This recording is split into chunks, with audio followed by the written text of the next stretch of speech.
سے فعال ہے اور ڈونلڈ ٹرمپ کے زبردست حامی سمجھے جاتے ہیں. تو ساجد تارڑ صاحب کے ساتھ گفتگو ہم کریں گے. تارڑ صاحب، ایک تو یہ سوال ذہن میں آتا ہے کہ آپ ڈونلڈ ٹرمپ کے اتنے زبردست حامی کیوں ہیں؟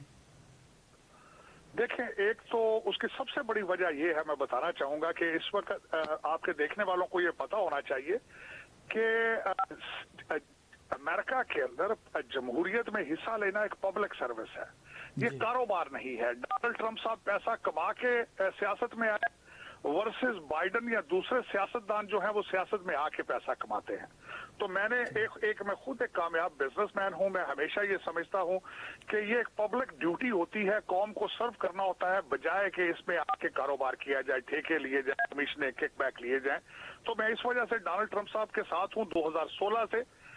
اور دوسرا اگر دیکھا جائے تو اس وقت امریکہ کو یہی پرابلم ہے، ایک پارٹی جو ہے اس بالکل سوشلزم کی طرف جا چکی ہے، مڈل گراؤنڈ کی کوئی ریپرزنٹیشن نہیں ہے، اور ایک ایونچولس ووٹ ہے، فار رائٹ اور فار لیفٹ پہ چلے گئے ہیں.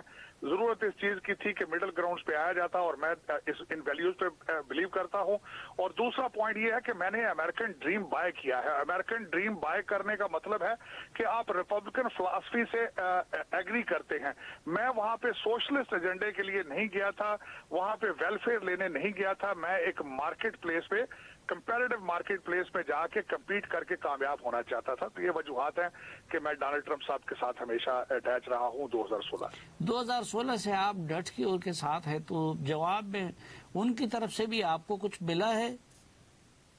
دیکھیں، میں خود جس طرح ڈونلڈ ٹرمپ صاحب واشنگٹن ڈی سی کو سیکھ رہے ہیں، گورنمنٹ کو سیکھ رہے ہیں، میرے لیے ایک پہلا موقع تھا 2016 کا، جس میں میں نے خود پہلی دفعہ وائٹ ہاؤس کو یا کیپٹل ہل کو پہلی دفعہ اتنے قریب سے اسٹڈی کیا. مجھ سے بھی کچھ غلطیاں ہوئیں جو ڈونلڈ ٹرمپ صاحب سے ہوئیں، اور اسی کا نتیجہ ہے کہ میں ایڈوائزری پوزیشن تک ہی رہا، آگے نہیں بڑھ سکا. میں 2020 میں میری پوزیشن 2016 سے بھی زیادہ بہتر تھی. میں ایک واحد پاکستانی ہوں جس کا پورٹ فولیو، تصویر، پورا بایو جو تھا وہ ڈونلڈ ٹرمپ صاحب کی آفیشل الیکشن ویب سائٹ کا حصہ تھا. میں سمجھتا ہوں میرے لیے بہت بڑا اعزاز ہے کہ مجھے اتنی امپورٹنس دی جاتی رہی. لیکن 2020 میں پھر وہ الیکشن ہار گئے. پھر الٹیمیٹلی میں اپنے لرننگ پروسیس کے آس پاس ہی پھرتا رہا. کچھ اس سے زیادہ سٹرونگ چیزیں میں اکامپلش نہیں کر پایا. لیکن آج میں سمجھتا ہوں کہ میری سب سے زیادہ جو کامیابی یہ ہے کہ آج 52% مسلمان ڈونلڈ ٹرمپ صاحب کو انڈورس کر رہے ہیں، ان کے ساتھ کھڑے ہیں، اور آج ان کو سمجھا جا رہا ہے کہ یہ ایک پیس پریزیڈنٹ ثابت ہوں گے، دنیا کی جنگیں ختم کریں گے، جنگیں ختم کرنے کی صلاحیت رکھتے ہیں. میں سمجھتا ہوں یہ بہت بڑی بات ہے. میں نے جب سفر شروع کیا تھا تو صرف 7% مسلمان ڈونلڈ ٹرمپ صاحب کے ساتھ تھے. آج شکر الحمدللہ کہ مشیگن اسٹیٹ ساری ساتھ کھڑی ہے. کئی شہروں کے جو مسلمان میئر ہیں انہوں نے انڈورس کیا ہے، اور he is very popular among the Muslim Americans as well. وہ تو مسلم امریکن میں پاپولر ہو گئے، لیکن درمیان میں ان پہ کیسز بھی بنے، ان کے کچھ نیگیٹو چیزیں بھی سامنے آئی. تو اس کے بعد بھی آپ سمجھتے ہیں کہ ڈونلڈ ٹرمپ ہی کی حمایت کرنی چاہیے؟